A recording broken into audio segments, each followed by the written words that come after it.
Everybody's biggest problem is I don't know what my passion is or what I'm good at. I'm like, cool, so taste. Like if you don't know what your favorite food is, taste shit.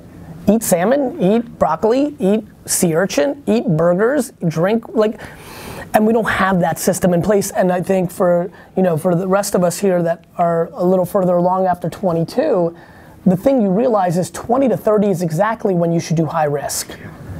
Because as we start building families and other things in life happen, we have to react to that. That puts us on defense. And so I've been really thinking a lot about, it's funny, I'm a kid who started working literally the day I left college. Like when I drove from Boston to New York that night, when I got to the store around 3 or 4 p.m. because I left in the morning, I actually worked for 3 hours at Wine Lab because I always worked when I was home. So it wasn't like it wasn't symbolic, it was just normal. Like I got there at 4 and like, you don't go home at 4. I just got to the liquor store at 4 with the traffic. So I just literally parked the car, gave a huge hug to one of my best college friends who was taking a bus to the city and he was on his way to life. And I literally just like helped customers for the next 3 hours until dad was ready to go home and we just went home. And from that day to now, I've always worked. So I didn't do, normally 99 out of 100 times, everything you hear from me is advice that I've done on myself. So that's why I'm so confident in it. Ironically, one of my favorite pieces of advice right now is something I did polar opposite of, which was because I found the meal that I became addicted to very early. But I've come to realize that wasn't the case and isn't the case for most.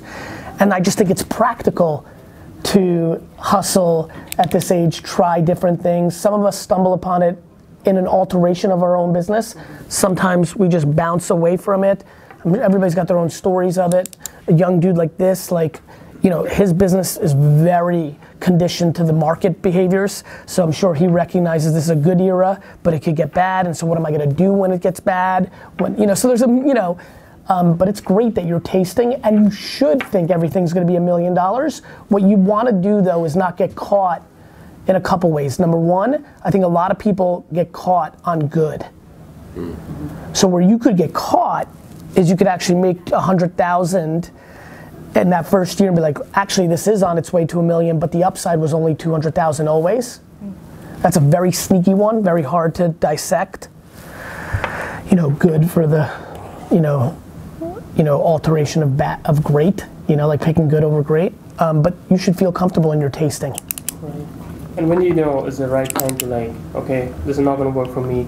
I gotta move on to the next thing. I don't have to cry about it. Nobody's gonna, one thing I tell people is, you're never gonna know the alternative. You're never gonna know that if you quit the day before, the next day was gonna be the beginning of the future. You'll never know.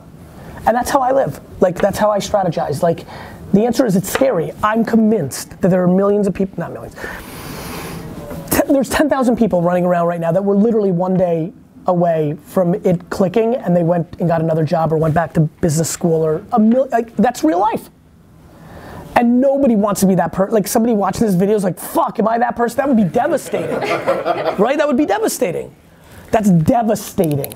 To me, it's a function of something else. It's a function of humility and what your aspirations are. Let me explain. The reason I was destined to win is the process was the win. I'd won before I started. Being an entrepreneur was it. So to me, I never had to worry about that because I never allowed the way I lived my life, and I mean expenses. Look, if you're willing to live in a studio apartment with 3 roommates in a ghetto neighborhood, you forever can be an entrepreneur. People only talk about the money making. I'm gonna make $1 million. I'm always thinking I can live on 10,000. That keeps you in the game forever. So I think a lot of this has to do with what one does. You have the luxury of time right now. Hopefully you stay healthy forever and you've got 80 years in front of you minimally with modern medicine.